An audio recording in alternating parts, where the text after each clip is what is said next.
Кыргыз Республикасынын Жогорку Кеңешинин депутаттарын шайлоо жөнүндө жаңы кабыл алынган конституциялык мыйзамдын талаптарына ылайык Жогорку Кеңештин депутаттары аралаш система менен шайланат. Бул биринчиси пропорционалдык система менен, башкача айтканда партиялык саясий партиялардын катышуусу менен түзүлгөн пропорционалдык система. Бул саясий партиялар катышат. Андан сырткары бул 54 мандат. 90 жалпы 90 мандаттын 54 мандаты ошол пропорционалдык система менен.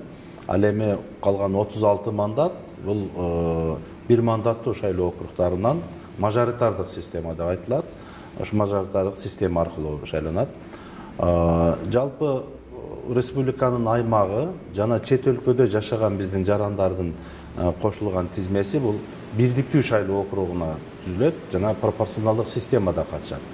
Ал эми 36 бир мандаттуу шайлоо округдары мажоритардык система менен шайлануучу 36 округ аркылуу шайлануучу депутаттар бул негизги принциптер, шайлоо округдарын түзүүдө негизги принциптер бул шайлоочулардын бирдей болжолдуу бирдей саны болуш керек.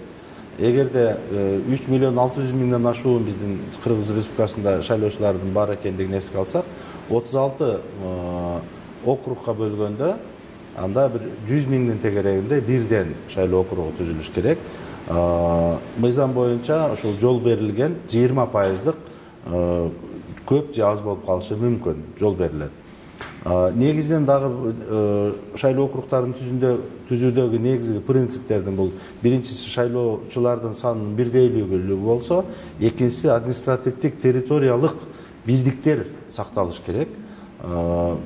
Бул биз областтардын арасында сактоону максаттуу деп эсептейбиз. Андан сырткары негизги дагы бир принцип шайлоо округунда бири-бирине чектешпеген калктуу пункттарда бир шайлоо округ түзүүгө жол берилбейт. Башкача айтканда, анклав болуп калбаш керек, бул негизги принциптердин бири.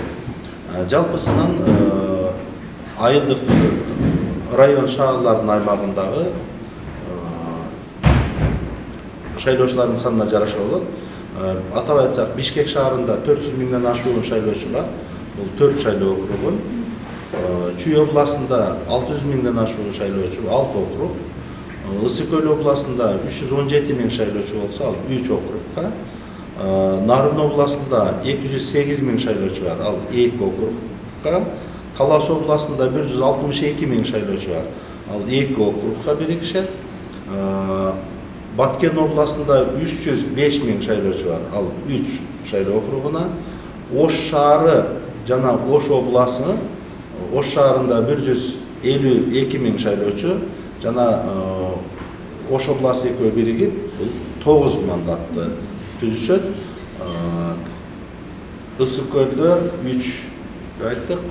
Ошентип жалпысынан 36 шайлоо округдарын түзүү мыйзамда каралган талаптарды сактоо менен түзүлөт.